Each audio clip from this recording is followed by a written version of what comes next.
I started working with materials from Earth maybe in 2013, and first it was natural dyes, actually plants that you can use to dye textiles. And for me, the appeal was that I could work with plants that are from Latin America and transform them in a way that you don't know that they're from a place or anything. It was like my secret, and I could connect with this territory where I grew up, and this eventually grew into working with like what we call biomaterials, like different starches or like algae that you can use to create plastics or ceramics. And whenever I choose the materials that I'm going to work with, there has to be a story that's connected to this territory. The final form for me, it's not so important, which I think for me makes me very curious about both of you guys' work, that the form is like very advanced. Like I feel like mine are very primitive, and then you guys have like these more advanced shapes. Well, I wouldn't think like in that way, like advanced or not. I mean, I feel like your way to use the materials is very like straightforward. I kind of admire that, like it's very connected with your message and with your ideas, right? I always feel like whatever shape you are choosing for your work, it has to follow whatever you want to say, whatever is your message. So to me, it's important the shape, because there is something about this kind of fight with the material. I mean, I started working with organic materials. At the beginning, I was doing sculpture, so I was working a lot with wood. But I never thought about this connection between wood and a tree.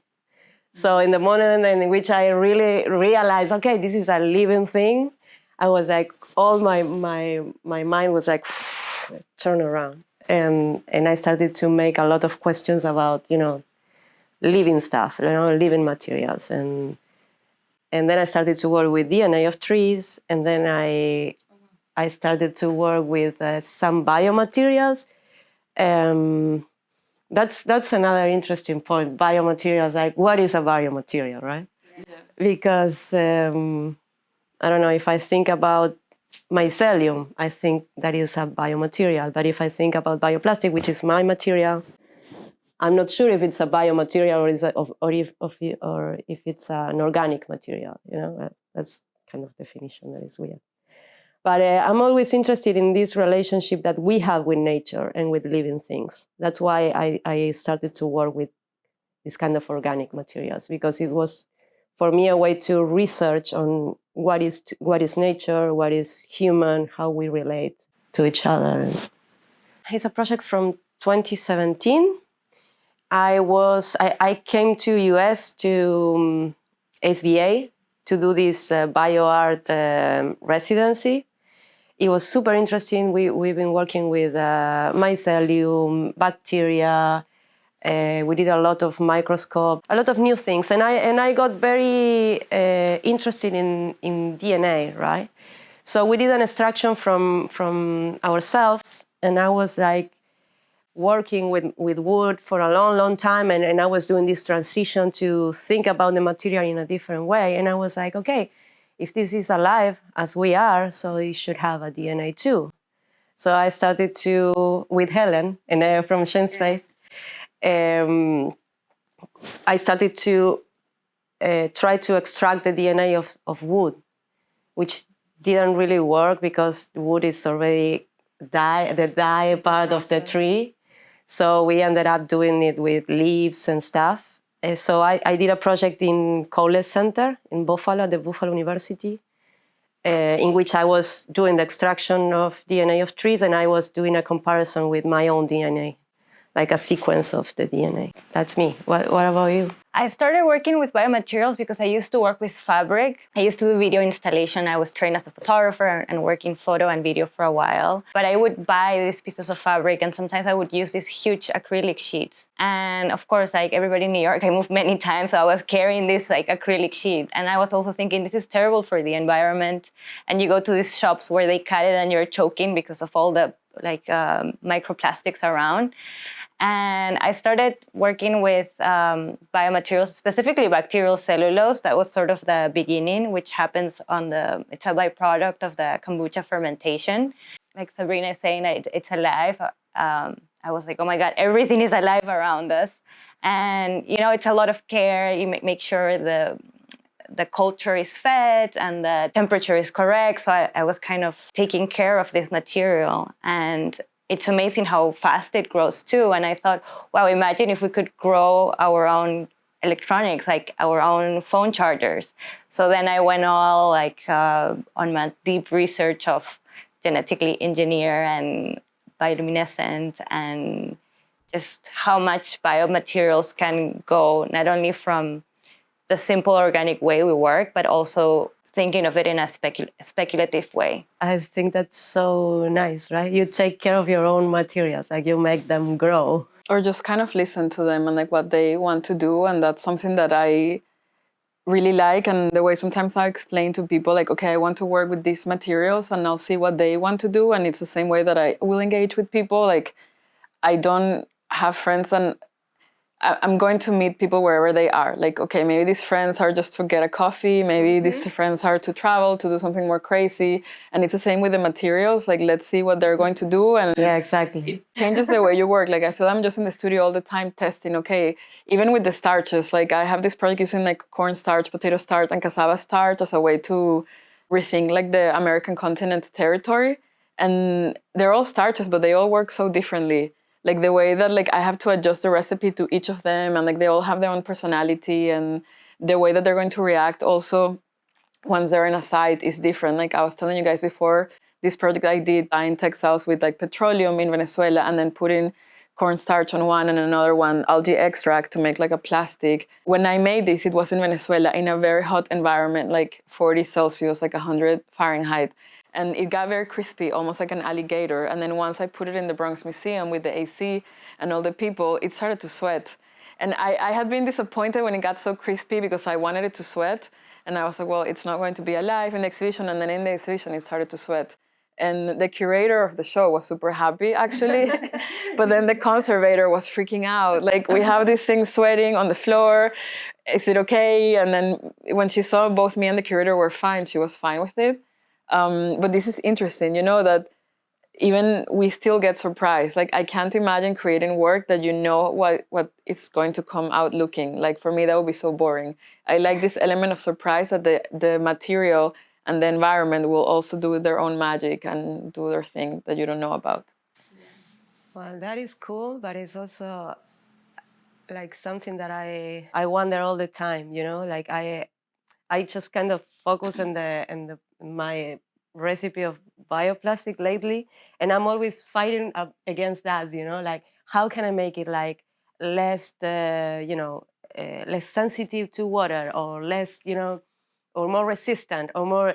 So it's a kind of playing a little bit with the material in a way that I can a little bit, you know, make it do whatever I want. But at the end, it's always like he's winning, you know? Which is kind of. When I said that I'm playing with the material, and I think it's something that we all know, right? You start to. I mean, I feel like I'm cooking.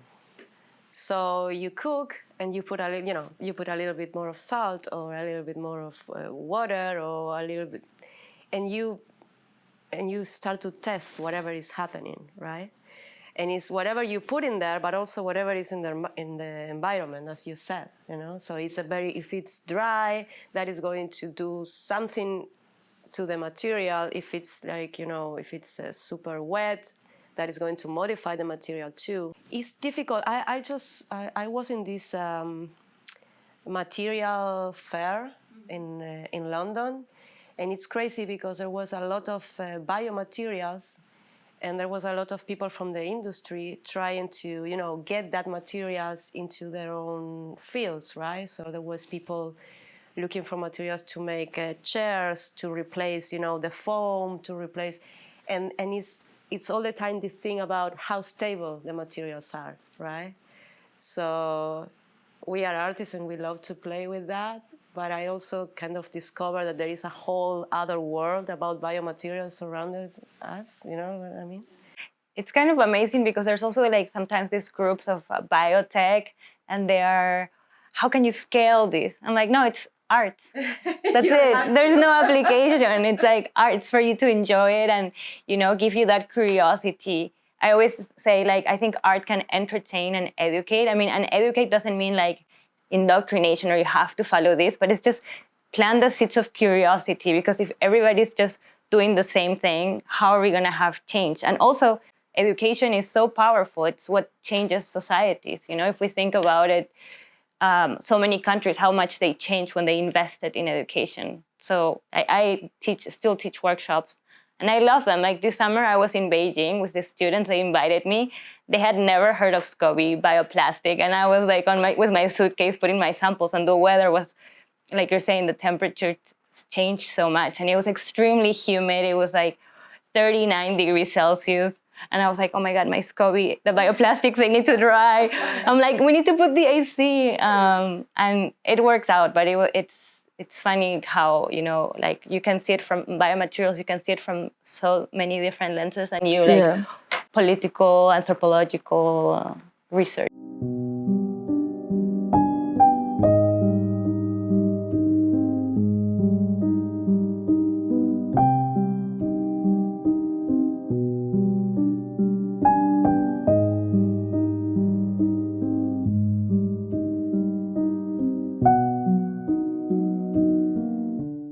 Something that for me it's interesting, and I wish we would become more optimistic as society, because I see I love this period of like the 60s in all disciplines, but for me it's super inspiring how in design, especially in Italy, once like plastics were invented, people started making all these like chairs and like furniture, and they really embraced the fact that like these materials where you could create shapes that would be harder with something like wood.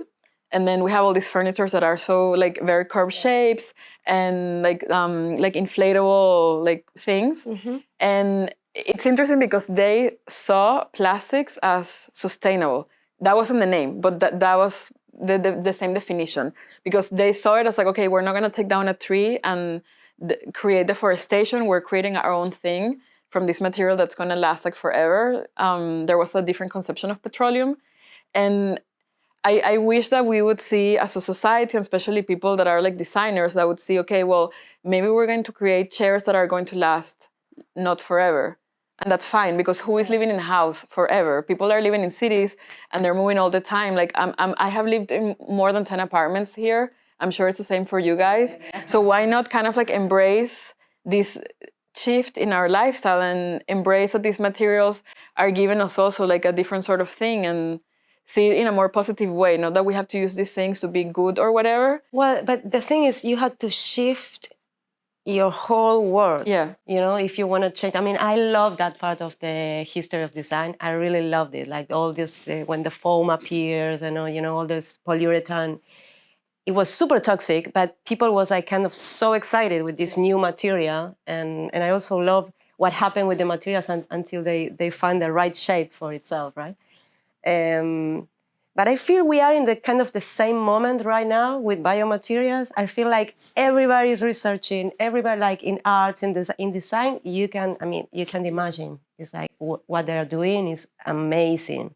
And it's so like overlapped with art, with this thing that you said, like, okay, it's art. You don't have to ask too much, about the functionality or about how it's going to last. But I feel it's a kind of a same moment, and it's nice. I feel that we need to shift the way we understand the durability, the functionality. And a lot of these things are being used like for so many years now. You go to some coffee shops and they have like plastic cups that are made from like cornstarch plastic, which it brings another problem. And of course, for me, like I'm from Venezuela, it's a petro state. So when like ethanol was started to be introduced, it was super controversial. So I am very mindful, like, well, it's like plastics made from corn or from food in general the solution? For me personally, I don't think so. I wouldn't really try to indoctrinate anyone on this, but you do have these other issues that it's like, well, that creates food insecurity, like it makes the prices of food go up, or I don't know. It's just kind of like different considerations, but these things are already in use in many ways, and it's growing very fast. It's just not everyone knows about it. Like people, when they're getting sometimes these like plastics that are made from plants that are in use, they don't always know that they're using this. Yeah, and also the the definition of the materials, right? The kind of all these plastic made from plants that they are not fully from plants. So they are still calling like bioplastics, but they are not bio 100%. So that's what I'm saying. It's a time in which we are redefining everything. Like, I feel like that's interesting. I don't know. And I think it's transferring too in a bit of, not that it has to be the standard, but even like in an educational context or in academic context, people are more interested in implementing this, because I think if you have someone like learning about bioplastics, they've never worked, they just know they're biodegradable, they're better for the environment. And, you know, like a 5-year-old and an 80-year-old are going to ask such different questions. So at least if we can explain them the basics and what are the benefits of using it, and also including, like, if you're using food-based, like even sugar during the fermentation, what other problems that may cause. I think for my practice, I find a lot of fulfillment on the educational part. Because when I'm teaching, I really have to learn what I need to understand the material fully before I can go and, you know, teach a workshop. And I've done like public workshops in the middle of Union Square where I had the instance of a 5-year-old that is so excited and wants to use all the color dyes, and an 80-year-old, it's like, what is this? Can I eat it? Or these conversations that happen. And I find personally that through education, you can, you know, introduce the material to a wider range of people. Because if we're all artists, we're like, oh, we can do so many things. But for people that don't necessarily come from like an art background or a science background, it's just, there's this amazing world of other materials that you can use. This one is my personal favorite, even though the yarn doesn't come out as large. Color that's, even if, I mean, unless you're really into this super dark, maybe that's okay. Oops, it's just change so you can see, put a little bit. You know, this is specifically to cochineal. And when we think about living materials, for example, SCOBY, the symbiotic culture of bacteria and yeast, it's a living organism. It's the liquid houses the bacteria and the yeast, and then they grow this pellicle. So it's just, I don't know, just a way of like giving the basics of this is a living organism. If we can have that respect for that material, can we scale that respect towards everything around us? Because I think it's just cannot be just towards the material, but it's to everyone. But just to give you like a little idea of how it looks versus how it will run. Like with the syringe, maybe we can do like a little line and people start testing it here, and then you can do it on your own. And I think as a society, especially, we were talking about the elections and how, you know, people started being more conscious on a lot of things that were maybe under the carpet, political issues. And now it's like, okay, biomaterials is respect to others. For me, I think biomaterials embarks like so many things, not just a material. It's interesting, like, for me, I also teach, like, I teach at Parsons for many years, and I actually started like my career as an artist, like teaching workshops, like in my studio, and then like in different cultural centers or botanical gardens. And I use this term sometimes for ease of communication, especially with people that are doing it, like biomaterials, natural dyes.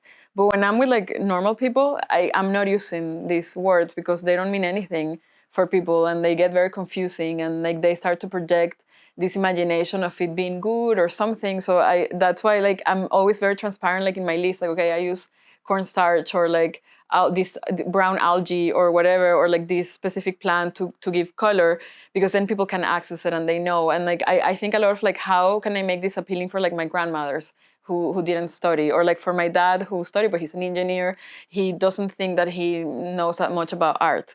And I find that when you mention like the specific material, everyone has an opinion of a potato, you know, like people have eaten potatoes in their life, so they'll have an opinion about it, and they think that they can talk about it But then it's like, are they necessarily good or not? And that's why, like that project I showed you guys with the petroleum, it was a little bit playing with this because it is something that is natural and it will biodegrade when it's just there hanging out on Earth. Whereas like then I'm using like the cornstarch and like the algae to make the plastic, and they're natural, but at that point they're not. They're super processed. Well, the thing is how we process things. Yeah. How we make them toxic when they are not, and why, right? How we engage with them, because like I don't know that, for example, with petroleum, it's so much about how it's processed, but the fact that we are doing things like mindlessly, like traveling a lot, like I think it's like our own actions of like how much we're taking from these things. That's why I think we had to like reconsider everything, and materials is one of that things, right? But also technology, virtuality, like everything. I think that's why I think it's a very interesting moment, because I think all those things are happening now, right?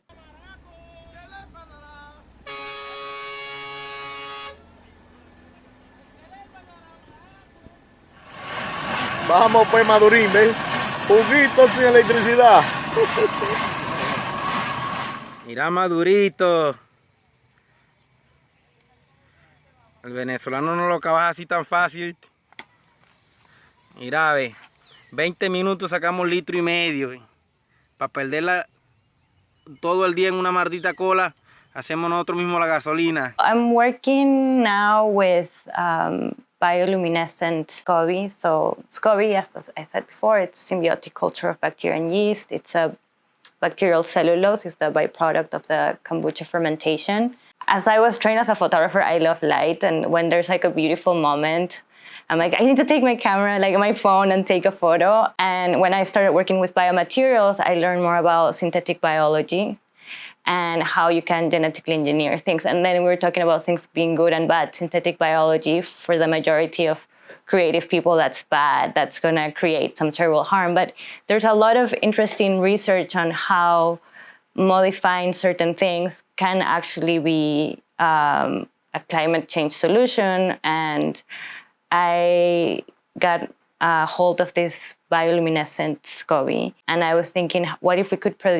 grow this material and have public lighting in very rural areas? I guess because I come from Peru, I always also think of the impact, not only, okay, I live in America and I've been here for a while, but also how it impacts these other places, because I'm still from there and it still impacts me because that's kind of my identity. I mean, it is my identity, so... So that's when art is not just art, you know? That's when art can change people's life. That's what I like. Yeah.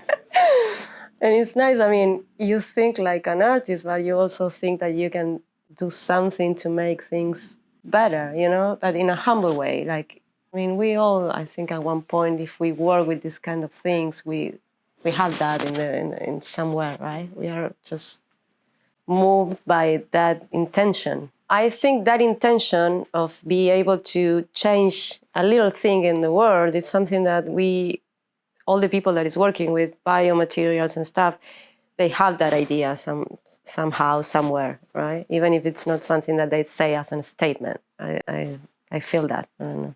And I think like the advantage that we have as artists is to create a sort of like aspiration. Like I think there's other people that can fully develop this. But people have to want this, and like I see it a lot because before being an artist I studied engineering, and like a lot of my closer friends are engineers, so for me it's very evident like my own limitations, like I cannot create this at like large scale.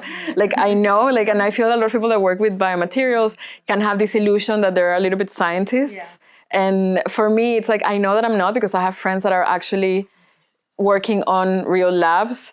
So I know that what I can bring is more this aspiration, this imagination. Like some years ago, I had worked on this speculative project that started just by creating like plastic from avocado seeds and like algae. And then it grew into, okay, like I started making leather from this and then ceramics from this. And then I was like, what if I create like a whole world, like a sort of like post-petroleum reality, because I grew up in Venezuela where we are presented very early on petroleum as this magic material that not just fuels cars, but also like bubblegum is made from it and fabric and so on. And I realized, well, any material can be transformed in multiple ways if we take the time to do so. So then with the avocado seed, I started to, and also like, can we create electricity from this? So then I had like a project, like a watch running from avocado seeds. And then I had like a car running with avocado seed oil. You can transform diesel cars to run on vegetable oil. And I made a video with this, and I remember thinking, like, should I make it more realistic or more like a fantasy world? And I made it with a woman who had transformed her car to do this, just with vegetable oil in general. And she has like a car repair shop in Pittsburgh, kind of.